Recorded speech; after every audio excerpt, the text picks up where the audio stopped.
এবার ডাক্তাররা বলে সুস্থ থাকার জন্য খাবারের দরকার, কিন্তু খাবারের একটা সুন্দর নিয়ম আছে। সেই নিয়মটা হচ্ছে খাবারের কিছু পরিমাপও আছে, খাবারের কিছু নিয়মও আছে। একটা নিয়ম হচ্ছে যত চিপিয়ে খাবে তত তাড়াতাড়ি হজম হবে, যত চিপিয়ে খাবে তত তাড়াতাড়ি হজম শক্তি বাড়বে। তোমার শরীরের মধ্যে পাকস্থলীতে তেমন বেশি প্রেসার পড়বে না। তো চিবিয়ে খাবার জন্য যেই রকম দাঁতের দরকার, আল্লাহ আপনার এই কর্নারের দিকে সেই দাঁতগুলাই ব্যবস্থা করে দিয়েছেন। সুবহান। খাবার সময় একটু খেয়াল করে দেখবেন, আপনি আমি মনোযোগ না দিলেও অটোমেটিক দাঁতে দাঁতের কাজ করে, জিহ্বায় জিহ্বার কাজ করে। এটাই রব্বুল আলামিনের অনেক বড় দয়া আমাদের প্রতি। চিৎকার দিয়ে বলেন না সুবহানাল্লাহ। আমও যেই মাটির থেকে আসে, দানও সেই মাটি হয়ে আসে। কিন্তু আপনি যদি এই মৌসুমে আম গাছ লাগান, গাছে আম ধরবে, কাঁঠাল আসবে, কিন্তু রব্বুল আলামিনের কুদরত, আল্লাহ মাটিকে বলে, মাটি আমার বান্দাদের খাবারের দরকার, সুতরাং সেই খাবারের ভিতরে সবচাইতে উপরে লিস্টিত হচ্ছে দানের চাহিদা বেশি, গমের চাহিদা বেশি। হয়তো চাউল থেকে ভাত হবে, না হয় আটা থেকে রুটি হবে। কেউ রুটির পক্ষে, কেউ ভাতের পক্ষে। আপনি সারা বিশ্বের মধ্যে যেখানে খাবার খায় মানুষ, সেই খাবারকে একটু অ্যানালাইসিস করলে দেখবেন দানের প্রয়োজন, গমের প্রয়োজন, জবের প্রয়োজন, আটার প্রয়োজন, সবকিছু এভাবে হয়। আল্লাহ তাআলা বান্দাদের জন্য যে খাবারটা বেশি দরকার, আল্লাহ হুকুম দিয়ে দয়া করে মাটি থেকে সেই খাবারই বেশি উৎপাদন করে দেন। বলেন সুবহান। আর একটু জোরে বলেন সুবহানাল্লাহ। এবার আসেন, আম গাছে যে আমটা ধরে কি বলেন না ভাই, কি আম? 12 মাস ধরলে খায়া মজা পাবো না, আল্লাহ সেটা ভালো করে জানে। সেজন্য মৌসুম দিয়েছেন মাত্র অল্প মাসের। কাঁচা আমের স্বাদ একরকম, পাকা আমের স্বাদ আরেক রকম, গাছের আমের স্বাদ আরেক রকম। কথা বলেন ঠিক কিনা? কাঁচা চাননি আরেক মজা, আমের জুস আরেক মজা। আল্লাহ এত রকমের খাবার দিলা কেন? রব্বুল আলামিন বলে, আমার বান্দাদের খাবার রুচির মধ্যে যেন বিরক্তি না আসে, সেইভাবে আমি আল্লাহ ফলের সিজনের ব্যবস্থা করে দিয়েছি। সুবহান। এবার আসেন, এই শরীর ভালো টিকে থাকার জন্য আপনার আমিষের দরকার আছে না নাই? সবাই মিলে বলেন আছে না নাই? বিভিন্ন শাকসবজির দরকার আছে না নাই? ভিটামিনের দরকার আছে না নাই? যা এই মানব দেহের জন্য দরকার, আল্লাহ তাআলা এই পৃথিবীর মাটিতে, নদীতে, সাগরে, জমিনে সেই খাবারের ব্যবস্থা করে দিয়েছেন। সুবহান। আল্লাহু আকবার।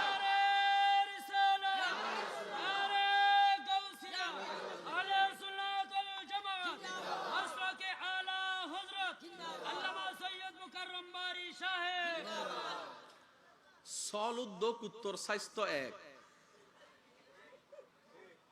নামাতে হাড়ি ফেলে লেগে আর বুঝা যান না হন্য সল আর হন্য কুত্ত। তো বিয়ের টিয়ে ত্রাণ দিবের সময় কুত্তকে দৌড়িয়ে বলে গোস্ত তো গোস্ত আনা, ও মাতো না বাজি, শুধু সলর শিং আছে কেনা ছোট, কুত্তর শিং সলর লেসান কেনা নিচুর মিকে নামাইয়ে কুত্তর কেন কেনা। আর বেগ কিন্তু মোটামুটি সাইজে টাইজে। তো এক সালাকে হদ দে ও দৌড়ো সল বাজারত ভর্তিয়া দাম, কুত্ত দুবল, কুত্ত দুবরে সুন্দর করে হাড়িয়ে রে হাবাই দি। যারা হাই বেগুন সিডাং মেডিকেল ভর্তি, তো সিডাং মেডিকেল যাতে ভর্তি ই পুলিশের হাসে সন্দেহ লাগি, পুলিশে যাতে তদারকি করিয়ে সাইডে মাইলে ফিরে দিবে সল না দে ও মাতো না বাজি কি দিয়ে দে ইতের অ্যারেস্ট করে দৌড়িয়ে যাতে গণদোলাই দি রিমান্ডত ইতে স্বীকার করছে হয়তো চলার দাম বেশি, তো তাহলে কুত্তো দিয়ে চলাই দিয়ে দি। তাই তো মনে করছি দি মোটামুটি হাইয়ারে মানুষ উইতে যাব। এবার আই আর যুবক ভাইয়া কলার প্রশ্ন করছি, মনার একখান উত্তর দিবেন। ইসলামত সল হন হারাম না হালাল? মাশাআল্লাহ। একই সাইজে দেখতে দেখতে বেগিন সেম টু সেম, কুত্তহন হালাল না হারাম? ইসলাম সলরে হালাল কিনলে গইল্লু, কুত্তরে হারাম কিনলে গইল্লু। আর বায়ক কলেজে হতান বুঝিতারে বৌদ্ধ বিধর্মী মুসলমান গিয়ে এই গবেষণায় এন গড়িয়ে রে না সুবহানাল্লাহ গরজ যায় হবে বাংলার সাই হই ফেলান সাহেব মনগুলি হই ফেলান সুবহানাল্লাহ সিডেঙ্গে মেজবাইনে গোস্ত দে গোস্ত আওয়াজই বেলইর একবার হ সুবহানাল্লাহ ইয়া না বুঝা যাচ্ছে সিডেঙ্গে বাবা মেডিট ফইলে মাশাআল্লাহ রোহিঙ্গা দূর তিন ঢুকি কি বাংলার মাঝখান দি হনা আসেনি হনো আর সিডেঙ্গে ভাই একবার হন মারহাবা ইসলামে হদ দে সল হ কুত্তো আল্লাহর কি কুদরত সাহেবের ন ভাই কেঁচা গুস্ত হন নিষেধ এটা লারা কি করি জাল দি হাই রান্দিয়ে রে প্রত্যেক গোস্তর মধ্যে যে প্রয়োজন আছে বিষ আছে সলর গুস্ত গরুর গুস্ত চুলত দনের পরে যেতে গরম পানিত উবলাই বিষ কমি যায় উপকার বাড়ি যায় আর কেন জোর হন কুত্তর গুস্ত উল্টো যত গরম দিবেন জাল দিবেন বিষ মাথনা বিষ আরো জোর হ বিষ বিষ করুন অদ্বাই শিলনে হন্দা সত্তুন মাথনা বাজে হন্দা সত্তুন ইতারা কি কি হাই তো বেগুনো জানা আছে এটা লাই আল্লাহ আগতুন মুসলমানরা বাছাই ফেলেই দে ইয়েন আল্লাহ এবং রাসূলের জিন না করজি এন্ড কল্যাণ জিন হা করে দি এন্ড কল্যাণ দর দর সুবহান এটা লাই ইসলামের আদেশ মানিলে লাভ কেন জোর হন না বাজি ইসলামের আদেশ মানিলে কি ইসলামে হদ দে গরু হ কেন জোর হন না গরু আতি ইয়াতি হইদা বাড়িতে মোড়াই ডড়া হিলি দাবা গোসই যাবে ইকোজু নামে ডামিনি হনো নামে না উড়ে ফেলার দেন না কর্ণফুল ইকোজু আই এরা মানুষের মারার দা আছে না নাই ইতেরে বলে কিডা হাম করে দে মাইলে বেরে ইতেরে মোড়াইলে মা গোসই যাবে হতে দান হন দিলে ভাই আসিল দি ইল্লো আছে না নাই হনা বাজি অনারা কি হস্ত না হনো ভাই হস্ত না হনো ইসলামে হতে গরু হ আতি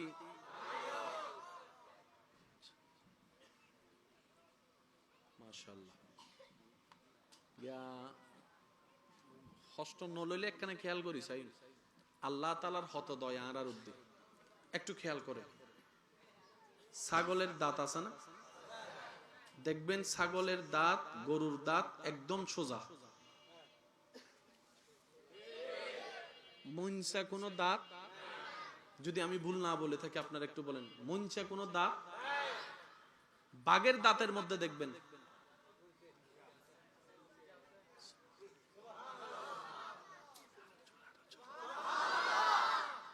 ছাগল গরুর দাঁতের ভিতরে মনসা কোনো দাঁত আপনারা কি বলেন ওই যে সোজা একদম কর্নার যে দাঁতগুলা চিকন দাঁত কিন্তু বাঘের দাঁতে সিংহের দাঁতে এবার নিজের দাঁতের ভিতরে খেয়াল করেন সোজা দাঁতও আছে মনসা দাঁতও আছে সুবহানাল্লাহ একটু জোরে বলি সোজা যা দাঁত তাদেরকে আল্লাহ দিয়েছেন যে সমস্ত প্রাণী গোস্ত খায় না ছাগল গোস্ত জোরে বলেন ছাগল গোস্ত গরু গোস্ত তারা খায় শাকসবজি পাতা আল্লাহ তাদেরকে দাঁত দিয়েছেন একরকম সিংহ বাঘ তারা প্রাণী হিংস্র প্রাণী গোস্ত ছিঁড়ে খায় আল্লাহ তাদেরকে দাঁত দিয়েছেন আরেক রকম মানুষ ফাতাও খায় ফাতা মানে বুঝছেন তো এখানে ফাতা মানে আবার কি শাকসবজি আবার গোস্ত দোনোটা খাওয়ার মতো দাঁত আল্লাহ আপনাকে দিয়ে দিয়েছেন একটু সুবহানাল্লাহ জোরে বলি কখনো যদি আপনি আপনার ব্যস্ত সময় থেকে একটু সময় পান নিজের দাঁতগুলাকে একটু জিহ্বা দিয়ে ধরে দেখার চেষ্টা করবেন প্রথমে জিহ্বার আগাটা দিয়ে সামনের দাঁতগুলাকে দেখবেন এগুলার শেপ একরকম একটু বামে যাবেন একটু কর্নারের মতো একটা কোণাংশে একটা দাঁত পাবেন বলেন না ভাই প্রথমে দাঁতগুলো এরকম সোজা, কিন্তু একটু পাশে গেলে দেখবেন একদম চিকন একটা দাঁত আছে। এরপরে যখন যাবেন দাঁতগুলা পুরা চ্যাপ্টা। সুবহানাল্লাহ বলে না? আরো জোরে বলেন। এবার ডাক্তাররা বলে সুস্থ থাকার জন্য খাবারের দরকার, কিন্তু খাবারের একটা সুন্দর নিয়ম আছে। সেই নিয়মটা হচ্ছে খাবারের কিছু পরিমাপও আছে, খাবারের কিছু নিয়মও আছে। একটা নিয়ম হচ্ছে যত চিপিয়ে খাবে তত তাড়াতাড়ি হজম হবে, যত চিপিয়ে খাবে তত তাড়াতাড়ি হজম শক্তি বাড়বে। তোমার শরীরের মধ্যে পাকস্থলীতে তেমন বেশি প্রেসার পড়বে না। তো চিবিয়ে খাবার জন্য যেই রকম দাঁতের দরকার আল্লাহ আপনার এই কর্নারের দিকে সেই দাঁতগুলাই ব্যবস্থা করে দিয়েছেন। সুবহান। খাবার সময় একটু খেয়াল করে দেখবেন, আপনি আমি মনোযোগ না দিলেও অটোমেটিক দাঁতে দাঁতের কাজ করে, জিহ্বায় জিহ্বার কাজ করে। এটাই রব্বুল আলামিনের অনেক বড় দয়া আমাদের প্রতি। চিৎকার দিয়ে বলেন না সুবহানাল্লাহ। আল্লাহ তাআলার যতগুলা সৃষ্টি আছে সমস্ত সৃষ্টির ভিতরে আল্লাহ তাআলা শুধুমাত্র দুইটা সৃষ্টিকে সাময়িক স্বাধীনতা দান করেছেন। কয়টা সৃষ্টি? এক সৃষ্টির নাম মানুষ আর এক সৃষ্টির নাম জিন। বলেন কয়টা? জিন এবং মানুষকে আল্লাহ সাময়িকভাবে ইচ্ছা শক্তির স্বাধীনতা দান করেছে। এই ছাড়া ফেরেশতা বলেন, সাগর বলেন, সূর্য বলেন, চন্দ্র বলেন, সমস্ত সৃষ্টি আল্লাহর আন্ডারে। আল্লাহর আন্ডারে যা আছে তা কখনো 19-20 হয় না। কথা বলেন। সেজন্য আদম নবীর আমলও সূর্য যেদিকে উঠেছে এখনো সেদিকেই উঠতেছে। একটু জোরে বলি। স্রষ্টার সৃষ্টিতে মাত্র দুইটা সৃষ্টি নিজের মন মতো করে চলে। একটার নাম জিন আর একটার নাম। আল্লাহ যা বলেছেন মানুষ তা করে না, আল্লাহ যা নিষেধ করেছেন মানুষ তা বেশি করে। যেমন আল্লাহ বলেছেন নামাজ পড়, আল্লাহ বলেছেন সুদ খাইস না। কথা বলেন না রে ভাই। আল্লাহ পাক রব্বুল আলামিন বলে রোজা রাখ। বুঝতে পারছি? আল্লাহ পাক বলে যে হারাম ব্যবসা করিস না। কিন্তু আল্লাহ সূর্যকে বলেছেন পূর্ব দিকে উঠিস, পশ্চিম দিকে ডুবিস, এখনো তা করতেছে। সুবহানাল্লাহ। আল্লাহ চন্দ্রকে যা বলেছেন, যতটুক বলেছেন, যেভাবে বলেছেন, এক চুল আগেও যায় না, এক চুল পরেও যায় না। আমার যুব সমাজের ভাইয়েরা এই শব্দটা একটু মাথায় রাখবেন। অনেক সময় আমরা নিজেদের দোষ, কর্মের ভুলের দোষটা আমরা অনেক সময় আল্লাহর সাথে সম্পৃক্ত করে আল্লাহর উপর রাগ করে বসে থাকি, আল্লাহর উপর রাগ করে বসে থাকি। আল্লাহ তাআলা আপনাকে আমাকে পরীক্ষা করেন সত্য কথা, মুসিবতে ফেলেন সত্য কথা। কেন? যেই ধাক্কা খায় না সে কখনো পাক্কা হদিহায় পায় না। যে সাঁতার শিখে, সাঁতার শিখার আগে পানি খেতেই হবে। পানি না খাইলে সাঁতার শিখা সম্ভব। সাইকেল চালান শিখতে গেলে 3-4 বার কাইট হইয়া পড়তে হবে। পড়তে পড়তে কোমর সোজা হয়, তারপরে সাইকেল চালানো শিখা হয়, তারপরে সে মোটর সাইকেলও চালাইতে পারে। কথা বলেন ঠিক কিনা? প্রত্যেকটা কিছুর একটা সিস্টেম আছে না নাই? অনেক ভাই বোনেরা নিজে নিজে নিজের জীবন সঙ্গী পছন্দ করে প্রেম করে সেকা খায়। আরো জোরে বলেন ঠিক কিনা? প্রেম করে কি খায়? সেকা খেয়ে বেকা হয়ে রাগ করে কার সাথে? জোরে বলেন। রাগ করে কার সাথে? রাগ করে কার সাথে? বলে যে তাহাজ্জুদ নামাজ পড়ে তোমার কাছে চাইলাম তারে, তুমি তারে দিলা না। এত কষ্ট করলাম, রোজাও রাখলাম তারে পাওয়ার জন্য, তুমি তারে দিলা না। মনে রাখবেন ভাইয়েরা, কিছু বিপদ আল্লাহ আমাদেরকে দেন যেটা আমাদের জন্য নিয়ামত, আর বেশিরভাগ বিপদে আমরা নিজেরাই নিজে আগুনে ঝাঁপ দিয়ে ফেলি। কথা বলেন ঠিক কিনা? সিগারেট খাইলে ক্যান্সার হবেই। কথা বলেন। সিগারেট খেলে আমরা সবাই জানি ক্যান্সার হবেই, ফুসফুসি নষ্ট হবেই, তারপরও জেনে শুনে খায়। সেজন্য প্রত্যেকটা সিগারেটের প্যাকেটের পিছনে কোম্পানি লিখে দেয় ধূমপান, বলেন না ভাই ধূমপান, কেন লিখে দেয়? যাতে আপনার বাবা এই সিগারেট খাওয়ার পরে যদি কোনো রোগের আক্রান্ত হয়, উনি যদি অসুস্থ হয়, আপনি যেন কোম্পানির বিরুদ্ধে মামলা করতে না পারেন, উনি আগে থেকেই লিখে দেয়। তার মানে কি, আমি তো তোরে জানাই দিছিলাম এটা খাইলে তোর ক্ষতি হবে, যাই না শুনে খাইছস কেন? কথা কি বুঝতে পেরেছি আমরা? কয়টা সৃষ্টিকে আল্লাহ স্বাধীনতা দিয়েছেন? সবাই মিলে বলি কয়টা? মানুষ এবং ফেরেশতা রবের আন্ডারে, সুবহানাল্লাহ বলি। জমিন রবের আন্ডারে, সাগর নদী রবের আন্ডারে। সেজন্য এগুলো কখনো 19-20 করে না। আম গাছের জীবনও কোনোদিন জাম ধরবে না। আম গাছে কলপ লাগান আর জায় লাগান, জাম জীবনও ধরবে না। কিন্তু আমাদের ভিতরে জাঙ্গারও ধরে, জামও ধরে, ফেঁসও ধরে। কেন? আল্লাহ আমাদেরকে সাময়িক সময়ের স্বাধীনতা দিয়েছেন। সেজন্য হাসরের ময়দানে সূর্যের কোনো বিচার নাই, চাঁদের কোনো হিসাব নাই। একটা আওয়াজ দিয়ে বলেন না রে ভাই। মাটির কোনো জবাবদিহিতা, সাগরের কোনো জবাবদিহিতা কেন নাই?